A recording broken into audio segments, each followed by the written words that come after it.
গাউছৰ সূত্ৰ প্ৰয়োগ কৰি আমি বিদ্যুৎ ক্ষেত্ৰখনৰ প্ৰকাশ ৰাশি নিৰ্ণয় কৰিব লাগে। এপ্লিকেশ্যন অফ গছেছ ল।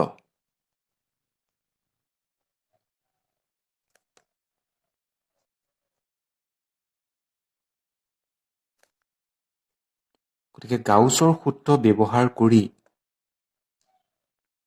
কোনো আহিত পৰিবাহীৰ কাৰণে তাৰ চাৰিওকাষৰ কোনো এটা বিন্দুত উৎপন্ন হোৱা বিদ্যুৎ ক্ষেত্ৰখনৰ প্ৰকাশ ৰাশিনো আমি কেনেকৈ নিৰ্ণয় কৰিম সেই সম্পৰ্কে আজি চোৱা যাওক।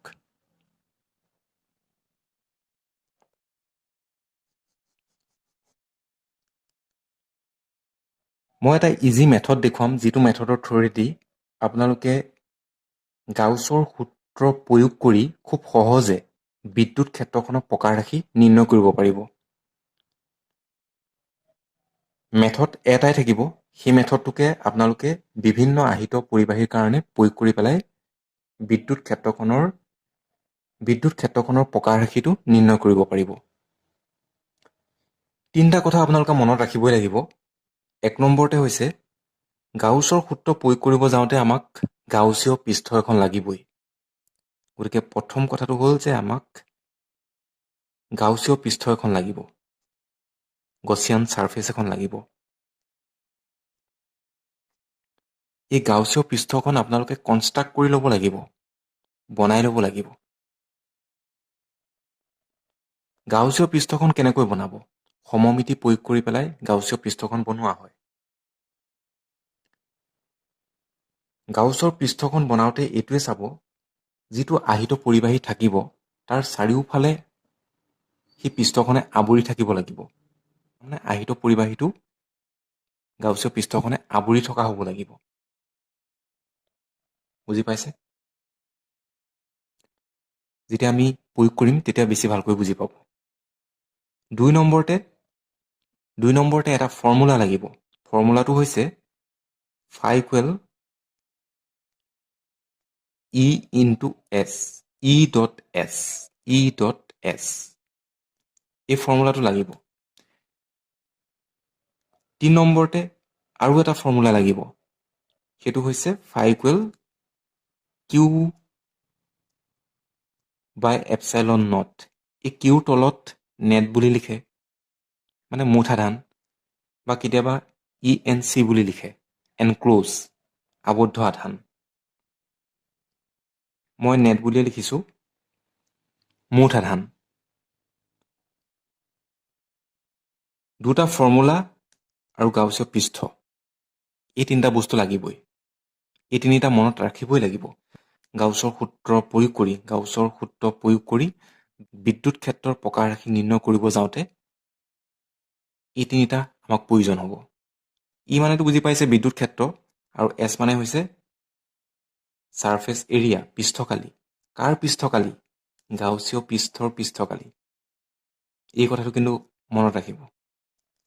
এই তিনিটা কথা মনত ৰখাৰ পাছত আপোনালোকে কি উলিয়াব লাগে? বিদ্যুৎ ক্ষেত্ৰৰ প্ৰকাশ ৰাশি আমি উলিয়াব লাগে। অলপ ভাবকচোন, কেনেকৈ বিদ্যুৎ ক্ষেত্ৰৰ প্ৰকাশ ৰাশি উলিয়াব এই দুটা ফৰ্মুলাৰ পৰা? এই ফৰ্মুলা দুটা ভালকৈ লক্ষ্য কৰক, তেতিয়া দেখিব সমান চিনৰ বাওঁফালে দুইটাতে কি আছে? ফাই আছে। এতিয়া যদি আমি অকল গাউছৰ সূত্ৰৰ যিটো formula φ Q net by epsilon naught, এই ফৰ্মুলাটোৰ সহায় লৈতো আমি বিদ্যুৎ ক্ষেত্ৰৰ প্ৰকাশ ৰাশি উলিয়াব নোৱাৰোঁ, কাৰণ এই ফৰ্মুলাটোত বিদ্যুৎ ক্ষেত্ৰ নায়েই। আছে জানো? এফালে আছে ফাই, এফালে আছে কিউ আৰু এপচাইলন নট। এই ফৰ্মুলাটোত বিদ্যুৎ ক্ষেত্ৰ নায়েই। বিদ্যুৎ ক্ষেত্ৰ যেতিয়া নায়েই, আমি বিদ্যুৎ ক্ষেত্ৰৰ প্ৰকাশ ৰাশি কেনেকৈ নিৰ্ণয় কৰিম? গতিকে এই ফৰ্মুলাটো ব্যৱহাৰ কৰি আমি বিদ্যুৎ ক্ষেত্ৰৰ প্ৰকাশ ৰাশি নিৰ্ণয় কৰিব নোৱাৰোঁ। গতিকে আমি আন এটা ফৰ্মুলাৰ সহায় ল'বলগীয়া হৈছে, সেইটো হৈছে φ E.S। এতিয়া এইটো ফৰ্মুলাক 1 বুলি, এইটোক 2 বুলি চিহ্নিত কৰি কি কৰিব পাৰোঁ? 1n2ৰ পৰা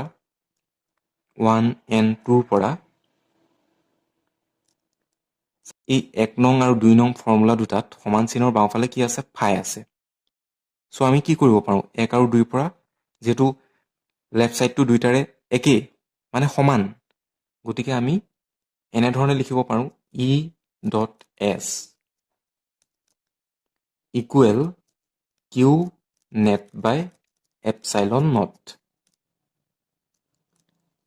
কিন্তু ডাইৰেক্ট এনেকৈ লিখি পেলাই আপোনালোকে বহুৱাই দিলেই নহ'ব, যিহেতু কিছু কথা লিখিবও লাগিব।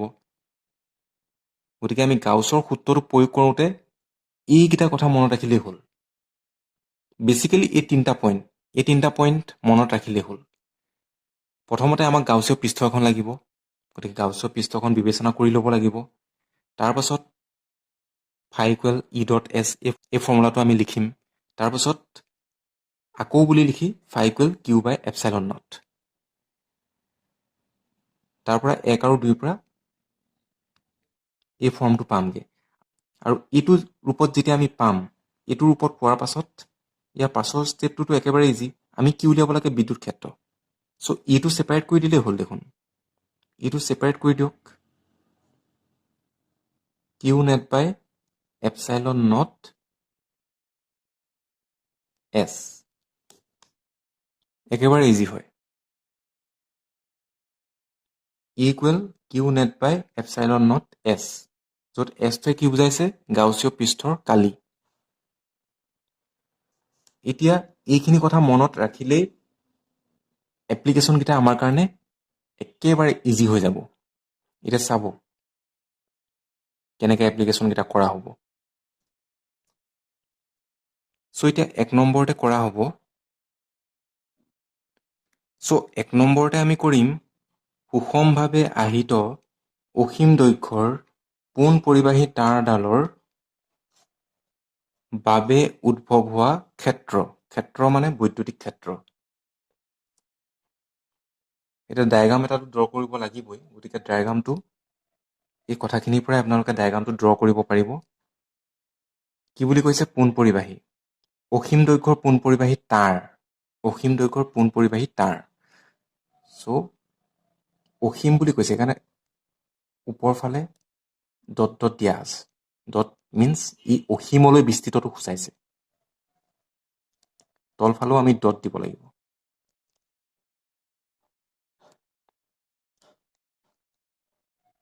এইডাল হৈছে অসীম দৈৰ্ঘ্যৰ পোন পৰিবাহী তাঁৰ, কিন্তু ইয়াত কৈছে যে আহিত, সুষমভাৱে আহিত তাঁৰ।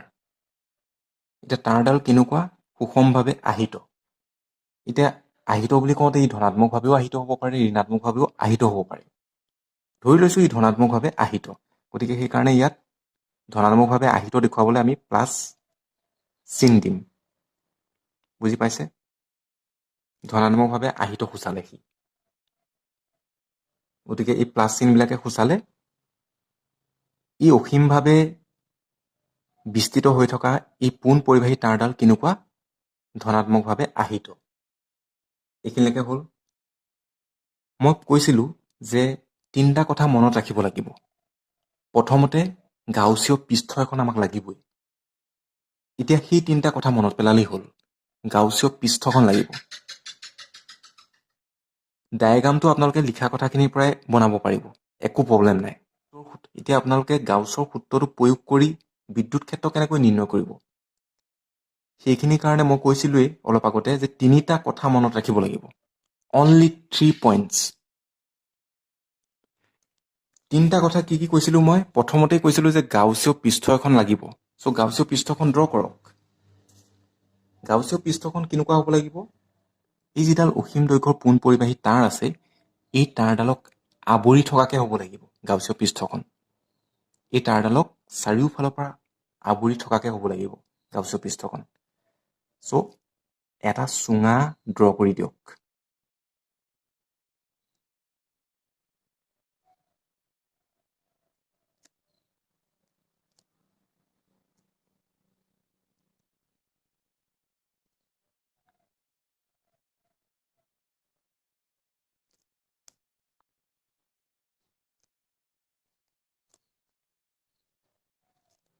এতিয়া এটা কথা মন কৰিব যে চুঙাটো আমি অসীমভাৱে অঁকা নাই, অসীমভাৱে অঁকাৰ প্ৰয়োজনো নাই।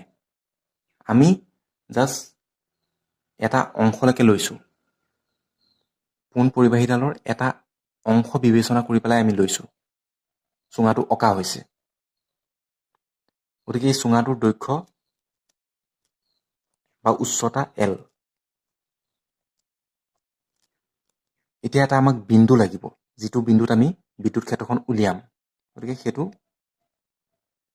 এই আহিত পৰিবাহীডালৰ পৰা R দূৰত্বত P এটা বিন্দু লোৱা হৈছে। এই বিন্দুটোত আমি কি উলিয়াম? বিদ্যুৎ ক্ষেত্ৰখন।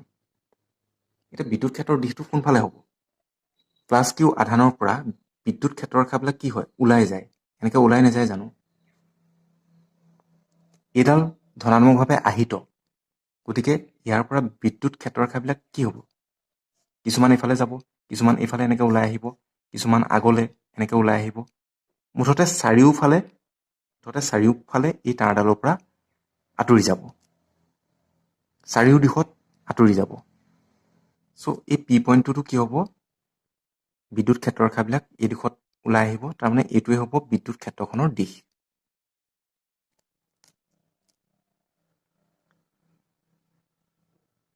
এতিয়া আপোনালোকে লিখা কথাখিনি লিখিব, কিতাপখন চাই হ'লেও সেইখিনি নিজে কৰিব, বা আগৰ ভিডিঅ' অলৰেডি আপলোড কৰি থোৱা আছে, সেই ভিডিঅ'খিনি চালেও হ'ল।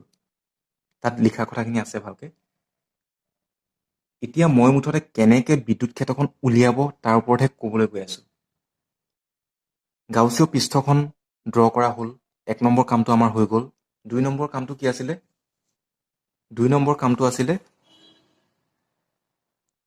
phi equal E dot S, এই ফৰ্মুলাটোৰ সহায় ল'ম। চ' phi equal E dot S। S মানে কি? S মানে কি? S মানে হৈছে গাউচীয় পৃষ্ঠৰ কালি। বিদ্যুৎ ক্ষেত্ৰৰেখাবিলাক এইফালেও এনেকৈ ওলাই যাব, এইফালেও এনেকৈ ওলাই যাব। কিন্তু এই পৃষ্ঠখনেদি যাব জানো? নেযায়। এই পৃষ্ঠখনেদি যাব জানো? নেযায়। এই ওপৰৰ আৰু তলৰ পৃষ্ঠ দুখনেদি নেযায়। এতিয়া চুঙা এটাত 3খন পৃষ্ঠ থাকে। কি কি? চুঙাটোত 3খন পৃষ্ঠ থাকে। ওপৰফালে আৰু তলফালে 2খন বৃত্তাকাৰ পৃষ্ঠ আছে, 1 and 2, আৰু এখন পৃষ্ঠ যিখনে মেৰ খাই আছে,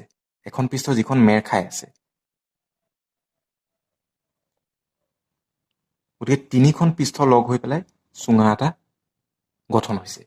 এতিয়া এই বৃত্তাকাৰ পৃষ্ঠ দুখনেদি বিদ্যুৎ ক্ষেত্ৰৰেখা পাৰ হৈ নাযায়। কোনখন পৃষ্ঠৰে বিদ্যুৎ ক্ষেত্ৰৰেখা পাৰ হৈ যাব? চুঙাৰ যিখন বক্ৰ পৃষ্ঠ আছে সেইখনেদিহে বিদ্যুৎ ক্ষেত্ৰৰেখা পাৰ হৈ যাব। অকল এই যিখন ঘেৰ খাই আছে, এই যিডাল আহিত পোন পৰিবাহী, তাক আৱৰি চুঙাৰ যিখন পৃষ্ঠ আছে সেই পৃষ্ঠখনেদিহে বিদ্যুৎ ক্ষেত্ৰৰেখা পাৰ হৈ যাব। গতিকে চুঙাৰ বক্ৰপৃষ্ঠৰ কালি, S মানে হৈছে চুঙাৰ বক্ৰপৃষ্ঠৰ কালি। চ' ই ইনটু কি হ'ব? চুঙাৰ বক্ৰপৃষ্ঠৰ কালি।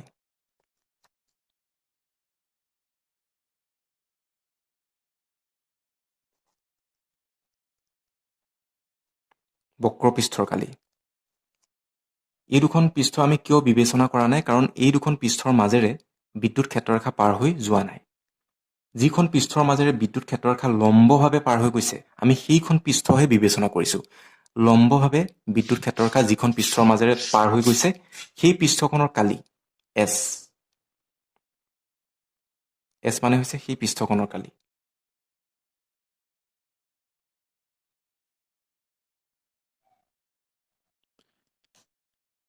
চ' E ইনটু চুঙাৰ বক্ৰপৃষ্ঠৰ কালি হৈছে 2 পাই R into L।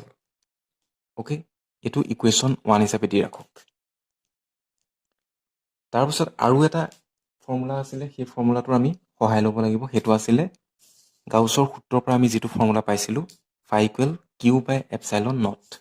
Okay, so' এতিয়া গাউছৰ সূত্ৰৰ পৰা বুলি এনেকৈ লিখি ল'ব, phi equal Q by Q net বুলি লিখা হয়, Q net by epsilon naught। এতিয়া Q netটোৱে কি বুজাইছে? মুঠ আধান বুজাইছে। মুঠ আধান মানে এই যিডাল আহিত পোন পৰিবাহী তাত মুঠ আধান কিমান আছে তাক সূচাইছে। এতিয়া পোন পৰিবাহীৰ ক্ষেত্ৰত আধান ঘনত্বক ৰৈখিক আধান ঘনত্ব বোলা হয়। পোন পৰিবাহীৰ ক্ষেত্ৰত আধান ঘনত্বক ৰৈখিক আধান ঘনত্ব বোলা হয়। চ' পোন পৰিবাহীৰ ক্ষেত্ৰত যি ৰৈখিক আধান ঘনত্ব হয় তাক লেমডাৰে সূচায়। লেমডা হৈছে ৰৈখিক আধান ঘনত্ব। এই আহিত পৰিবাহীডালৰ ৰৈখিক আধান ঘনত্ব হৈছে লেমডা। কিমান দৈৰ্ঘ্যলৈকে আমি লৈছোঁ? এল দৈৰ্ঘ্যলৈকে। চ' এল দৈৰ্ঘ্যলৈকে কিমান আধান আছে? Lambda into L. সেইটোৱে বুজাব এল দৈৰ্ঘ্যলৈকে থকা মুঠ আধান। বুজি পাইছে? ৰৈখিক আধান ঘনত্ব মানে কি বুজিছে? প্ৰতি একক দৈৰ্ঘ্যত থকা আধানৰ সংখ্যা। প্ৰতি একক দৈৰ্ঘ্যত থকা আধানৰ সংখ্যা। তো ৰৈখিক আধান ঘনত্বই কি বুজাইছে? যে প্ৰতি একক দৈৰ্ঘ্যত থকা আধানৰ সংখ্যা। ধৰি লওক প্ৰতি একক দৈৰ্ঘ্যত 10টা আধান আছে। চ' 2 চেণ্টিমিটাৰত কিমান থাকিব? তেতিয়া আপুনি কি কৰিব লাগিব? পুৰণিটো কৰিব লাগিব। আধান ঘনত্বটোৱে সেইটো বুজাইছে। এই যে লেমডাটোৱে সেইটো বুজাইছে যে প্ৰতি একক দৈৰ্ঘ্যত থকা আধানৰ সংখ্যা। সেইটোৱে হৈছে আধান ঘনত্ব। এই পোন তাঁৰডাল ৰেখা এডালৰ নিচিনা নহয় জানো? সেইকাৰণে কোৱা হৈছে ৰৈখিক আধান ঘনত্ব বুলি। বুজি পাইছে? গতিকে প্ৰতি একক দৈৰ্ঘ্যত থকা আধানৰ সংখ্যা সেইটো লেমডাৰে সূচাইছে। এতিয়া এল দৈৰ্ঘ্যত কিমানটা আধান আছে বুলি ক'লে? লেমডা ইনটু এল কৰিব লাগিব। গতিকে লেমডা ইনটু এলে বুজাইছে মুঠ আধানৰ সংখ্যা। অ'কে? চ' কিউ নেট মুঠ আধানৰ ঠাইত কি আহিব? Lambda into L. বাকীখিনি একে থাকিব। এইটো ইকুৱেশ্যন 2ত পৰিব। এতিয়া আমি 1 and 2 ইকুৱেল কৰিম। 1 and 2ৰ পৰা আমি কি পালোঁ? লেফ্ট চাইডে দুইটাতে ফাই আছে। চ' আমি লিখিব পাৰোঁ কি? ই into 2 pi r L equal, এইফালে কি আছে? 2 নং ইকুৱেশ্যনত? 2 নং ইকুৱেশ্যনত আছে lambda L by epsilon naught. Lambda L by epsilon naught. এতিয়া আপুনি ইটো জাষ্ট ছেপাৰেট কৰি দিলেই হ'ল। E equal lambda L by 2 pi r L into epsilon naught. L L cancel গ'ল। ইয়াত হ'বগে lambda by 2 pi R epsilon 2 pi R epsilon not. যদি আপুনি ভেক্টৰ ফৰ্মলৈ নিব বিচাৰে, জাষ্ট কি কৰিব লাগিব? ভেক্টৰ ফৰ্মত নিব গ'লেতো ইজিয়ে হয়। ভেক্টৰ চিনটো দিলে 2 পাই আৰ এপচাইলন নট। মানে বিদ্যুৎ ক্ষেত্ৰৰ দিশটো কোনফালে হ'ব এতিয়া? বিদ্যুৎ ক্ষেত্ৰখন বহিমুখী, বাহিৰৰ ফালে গৈছে ন? যিটো ইয়াত দূৰত্ব দিয়া থাকিব আৰ। আৰটোৱে কি বুজাইছে? কিমান দূৰত উলিয়াইছে। এটা নিৰ্দিষ্ট বিন্দুৰ পৰা বিদ্যুৎ ক্ষেত্ৰখন কিমান দূৰত উলিয়াইছে। চ' যিটো দিয়া থাকিব তাক ইউনিট ভেক্টৰত লিখি দিলেই হ'ল। আৰক আৰ কেপ কৰি দিব। এইখিনিতে আৰু এটা কথা কৈ থওঁ, যিটো চুঙা আমি বিবেচনা কৰিছিলোঁ, এই গোটেই চুঙাটো, এই চুঙাটোৰ গোটেই পৃষ্ঠখনেই হৈছে গাউছীয় পৃষ্ঠ। কিন্তু আমি ইয়াত এছ বুলি কওঁতে সেই অংশটোহে ল'ম যিটো অংশৰ মাজেৰে বিদ্যুৎ ক্ষেত্ৰৰেখাবিলাক লম্বভাৱে পাৰ হৈ গৈছে। অ'কে? ইয়াত যিটো এছ,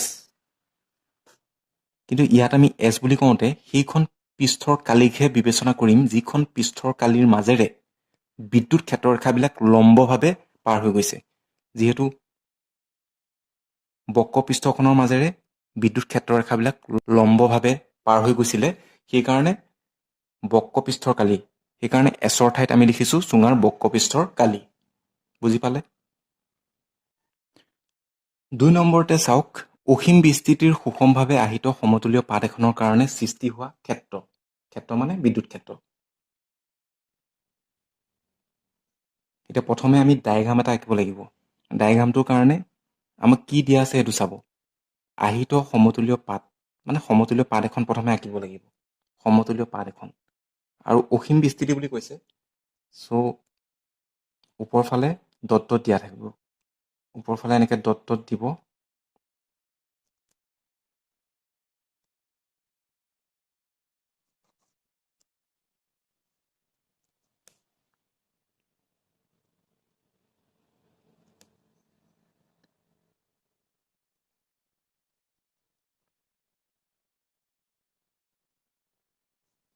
এতিয়া সমতুল্য পাত অসীম বিস্তৃতিৰ সমতুল্য পাঠ এখন অঁকা হ'ল। এইখন হৈছে অসীম বিস্তৃতিৰ সমতুল্য পাঠ এখন। ইয়াত কৈছে যে সুষমভাৱে আহিত। চ' ইয়াত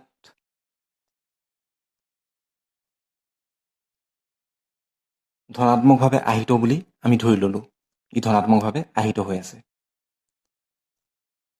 এতিয়া পাঠখনটো অঁকা হৈ গ'ল। অসীম বিস্তৃতিৰ সুষমভাৱে আহিত সমতুল্য পাঠ অঁকা হৈ গ'ল। প্ৰথম কামটোৱে আছিলে যে গাউচীয় পৃষ্ঠ এখন আমাক লাগিব।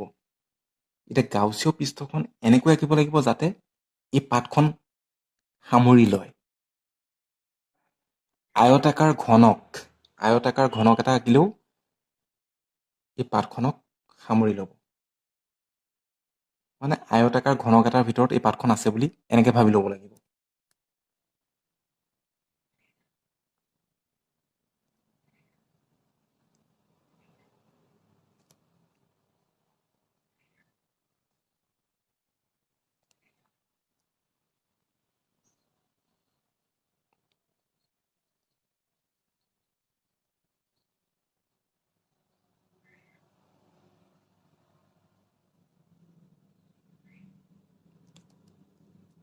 কিতাপখনত ভালকৈ দিয়া আছে, আপোনালোকে চাই পেলাই ডায়েগ্ৰামটো আঁকিব। এতিয়া গাউচীয় পৃষ্ঠখন আমাৰ হৈ গ'ল। গাউচীয় পৃষ্ঠখনৰ কাম হ'ল। এতিয়া এটা কথা আপোনালোকে চাওক, বৈদ্যুতিক ক্ষেত্ৰৰেখাবিলাক কেনেকৈ যাব? এইফালে যাব, কিছুমান ক্ষেত্ৰৰেখা এইফালেও যাব।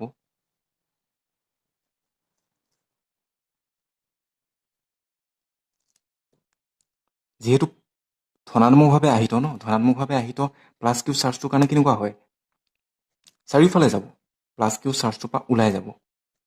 চ' ইয়াতো যিহেতু এই পাঠখন ধনাত্মকভাৱে আহিত, গতিকে এই পাঠখনৰ পৰা বিদ্যুৎ ক্ষেত্ৰৰেখাবিলাক আঁতৰি যাব। এতিয়া 1 নম্বৰ যিটো ফৰ্মুলা আছিলে, সেইটো আছিলে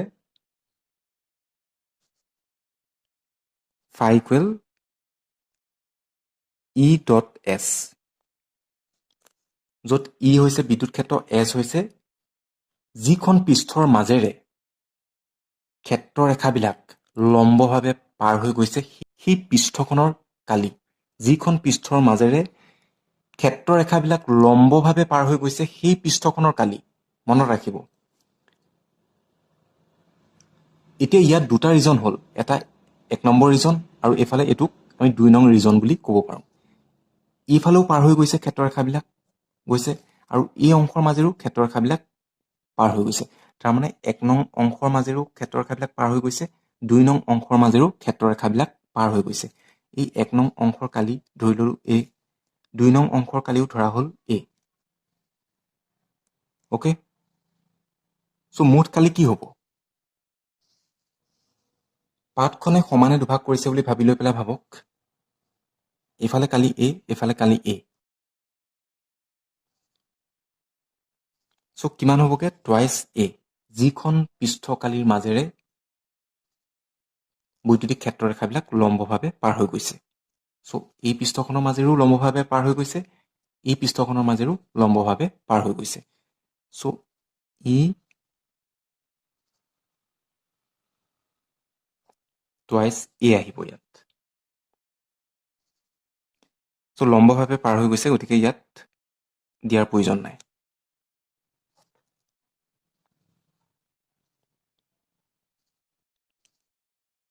ভেক্টৰ চিনটো আমি নিদিওঁ, লম্বভাৱে যিহেতু পাৰ হৈ গৈছে। চ' টুৱাইচ E A, এইটো ইকুৱেশ্যন 1। আৰু এটা ইকুৱেশ্যন আহিব, সেইটো হৈছে গাউছৰ সূত্ৰৰ পৰা phi equal Q net by epsilon naught। এতিয়া যিহেতু আহিত সমতুল্য পাঠ বুলি কোৱা হৈছে, সমতুল্য পাঠ, গতিকে সেইকাৰণে ইয়াত যিটো আধান ঘনত্ব সেইটো হ'ব ছিগমা। ছিগমা মানে হৈছে পৃষ্ঠ আধান ঘনত্ব। ছিগমা মানে হৈছে পৃষ্ঠ আধান ঘনত্ব। এইখন যিহেতু এখন কি পৃষ্ঠ নহয় জানো, সমতুল্য পাঠ বুলি কোৱা হৈছে, পাঠ মানে পৃষ্ঠ, গতিকে ইয়াৰ যিটো আধান ঘনত্ব সেইটো হ'ব ছিগমা, ছিগমাৰে সূচোৱা হয়। গতিকে মুঠ আধানটো কি হ'ব? যদি এই অংশৰ কালি A বুলি আমি ধৰি লওঁ, যিমান অংশলৈকে আমি বিবেচনা কৰিছোঁ সিমান অংশ যদি A বুলি ধৰোঁ, তেতিয়া ছিগমা ইনটু A হ'ব মুঠ আধান। অ'কে? চ' ছিগমা ইনটু এ হ'ব মুঠ আধান। ছিগমা মানে কি? প্ৰতি একক পৃষ্ঠকালিত থকা আধান। প্ৰতি একক পৃষ্ঠকালিত থকা আধানৰ সংখ্যাটো হৈছে ছিগমা। ইয়াত এৰিয়াটো কিমান? পৃষ্ঠকালিটো কিমান? এ। গতিকে এত কিমান আধান আছে? Sigma into A. বুজি পাইছে? মুঠ আধান sigma into A. So' sigma into A by epsilon naught. এইটো হৈছে ইকুৱেশ্যন নম্বৰ 2। চ' 1 and 2 পৰা একেবাৰে ইজি। 1 and 2 পৰা কি কৰিব লাগে আমি? ইহে উলিয়াব লাগে। একৰ পৰা এইখিনি আহিব, টুৱাইচ ই এ। আৰু 2 নং ইকুৱেশ্যনৰ পৰা এইটো আহিব, sigma A by epsilon naught. So' E উলিয়াব লাগে। ছিগমা এ বাই টুৱাইচ এইটো এইফালে যাব, এ কেঞ্চেল যাব, এপচাইলন নটটো। চ' হ'বগে কিমান? Sigma by twice epsilon naught. এই প্ৰকাৰ ৰাশিটো হৈছে অসীম বিস্তৃতিৰ সুষমভাৱে আহিত সমতুল্য পাঠ এখনৰ কাৰণে সৃষ্টি হোৱা বিদ্যুৎ ক্ষেত্ৰ। ভেক্টৰ ৰূপত এনেকুৱা হ'ব, ছিগমা টুৱাইচ এপচাইলন নট, ইয়াত এন কেপ এটা আহিব, য'ত এন কেপ হৈছে পাঠখনৰ লম্ব দিশত একক ভেক্টৰ। চ' এইটো হৈছে ভেক্টৰ ফৰ্ম।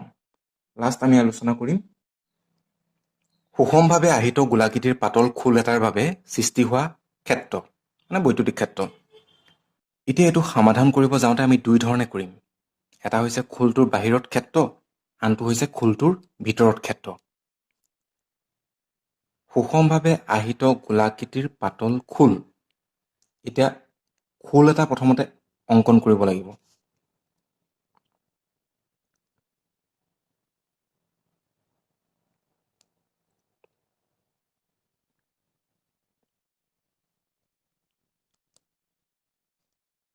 সুষমভাৱে আহিত, তাৰমানে এই খোলটো সুষমভাৱে আহিত হৈ আছে।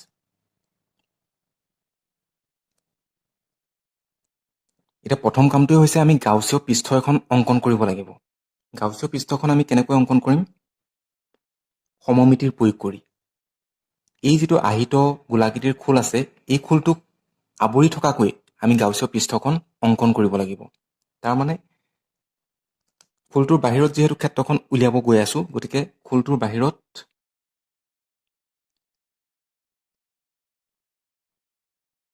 আৰু এটা খোল অংকন কৰি দিলেই হ'ল। খোলটোৰ বাহিৰত আমি আৰু এটা খোল অংকন কৰি দিছো।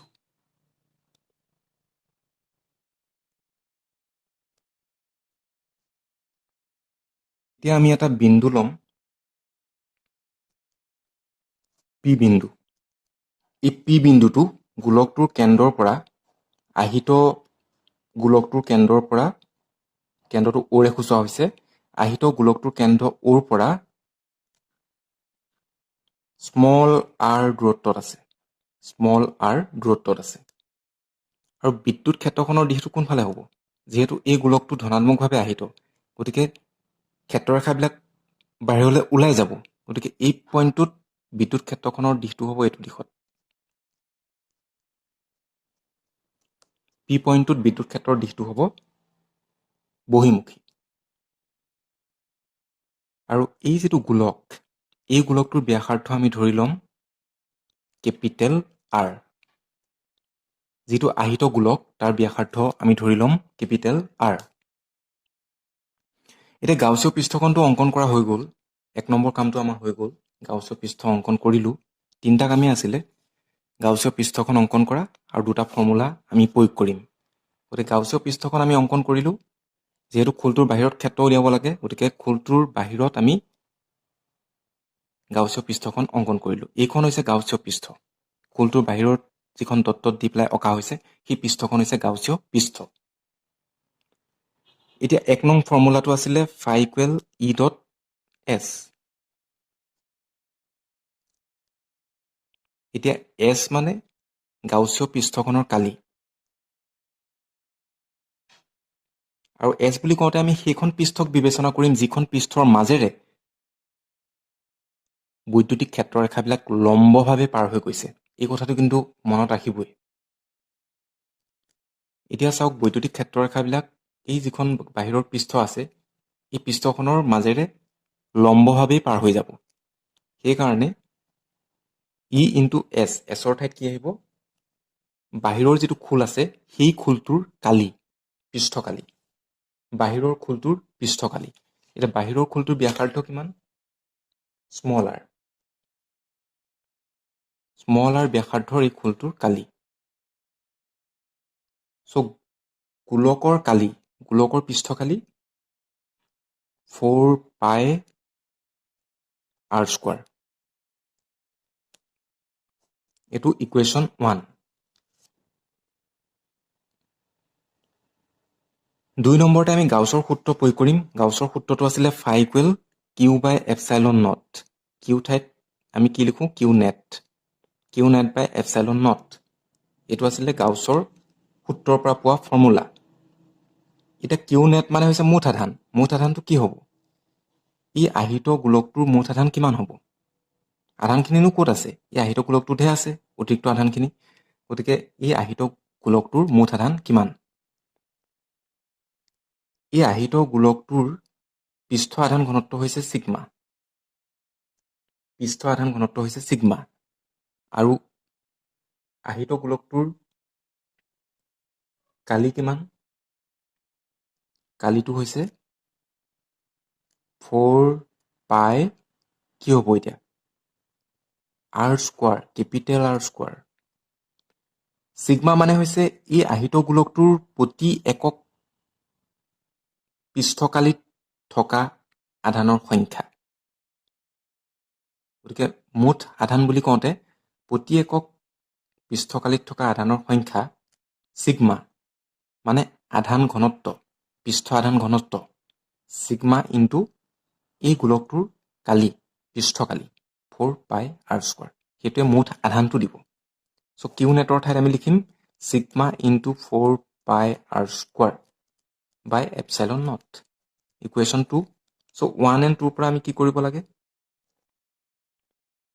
লেফ্ট ছাইডত যিহেতু ফাই আছে গতিকে আমি লিখিব পাৰোঁ ই into 4 pi r square equal sigma into 4 pi r square, এই অংশটো আহিছে, বাই এপচাইলন নট।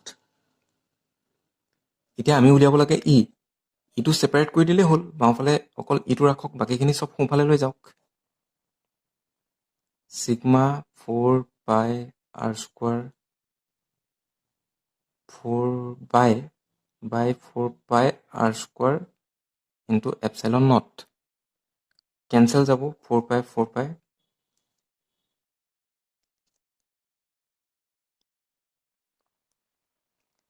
বিদ্যুৎ ক্ষেত্ৰৰ প্ৰকাৰ ৰাখি আমি পাই গ'লোঁ sigma capital R square by small R square into epsilon naught. So' এইটোৱে হৈছে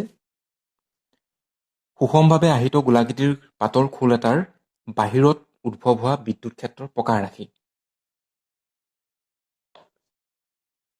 ভেক্টৰ ৰূপত লিখিলে কি হ'ব? ভেক্টৰ ৰূপত লিখিলে হ'ব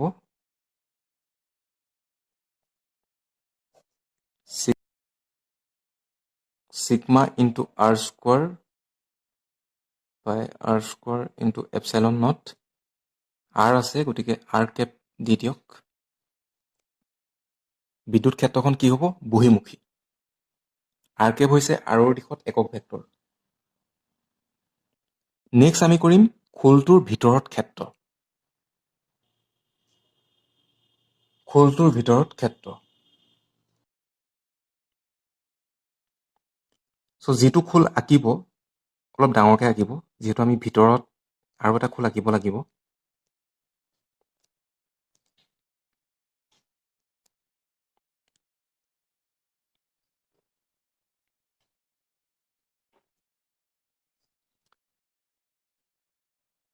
খোলটোৰ ভিতৰত ক্ষেত্ৰ।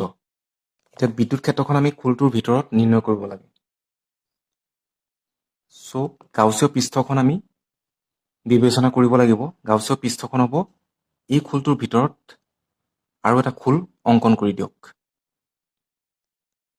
যিটো খোল অংকন কৰিব সেই খোলটোৰ পৃষ্ঠখনেই হ'ব গাউছীয় পৃষ্ঠ।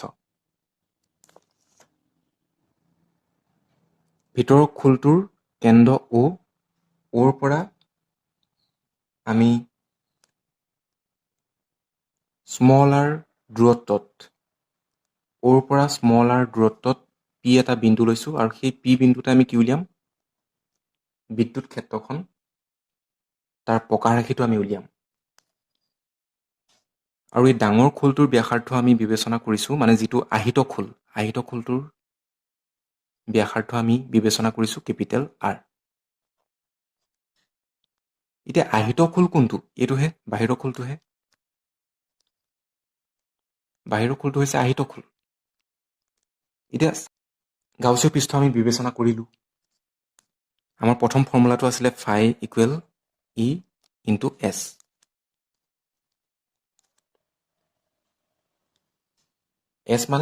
এছ মানে পৃষ্ঠকালি বুজাইছে। এতিয়া পৃষ্ঠকালি মানে যিখন পৃষ্ঠৰ মাজেৰে বিদ্যুৎ ক্ষেত্ৰৰেখাবিলাক লম্বভাৱে পাৰ হৈ গৈছে সেইখন পৃষ্ঠৰ পৃষ্ঠকালিক বুজায় এছে। মানে আমি এছৰ ঠাইত সেই পৃষ্ঠখনৰ পৃষ্ঠকালি উলিয়াব লাগে। গতিকে এছৰ ঠাইত আমি সেই পৃষ্ঠখনৰ পৃষ্ঠকালিটো উলিয়াব লাগে যিখন পৃষ্ঠৰ মাজেৰে ক্ষেত্ৰৰেখাবিলাক লম্বভাৱে পাৰ হৈ গৈছে। এতিয়া ক্ষেত্ৰৰেখাবিলাক এনেকৈ বাহিৰলৈহে যাব।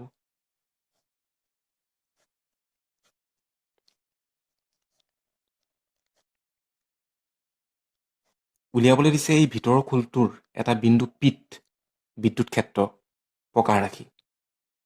এতিয়া ভিতৰৰ খোলটোলৈ বিদ্যুৎ ক্ষেত্ৰৰ ৰেখাটো যোৱাই নাই। বুজি পাইছে? ভিতৰৰ খোলটোলৈ বিদ্যুৎ ক্ষেত্ৰৰ ৰেখা যোৱাই নাই।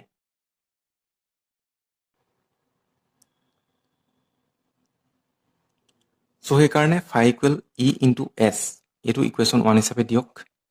যিহেতু আমি অলপ কৰি দেখুৱাবই লাগিব, ডাইৰেক্ট আপুনি 0 লিখি দিলে তেনেকৈ নহ'ব। নেক্সট ইকুৱেশ্যনটো আছিলে phi equal Q by epsilon naught, Q net by epsilon naught. Q net মানে হৈছে মুঠ আধান।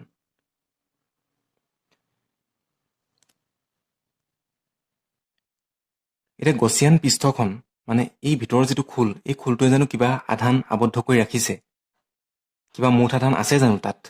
যিখিনি আধান আছে এই বাহিৰৰ খোলটোতহে আছে, ভিতৰৰ খোলটোত কোনো আধান নাই। গতিকে কিউ নেটটো কি হ'ব? 0 হ'ব। কিউ নেটটো 0।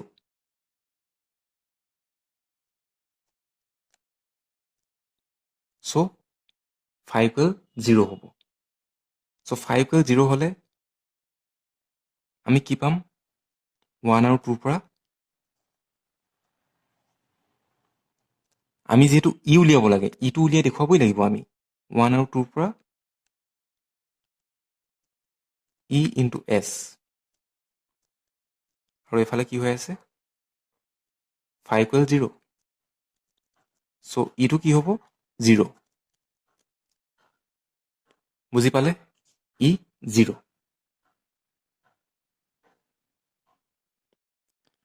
চ' এই তিনিটাই আছিলে গাউছৰ সূত্ৰৰ প্ৰয়োগ।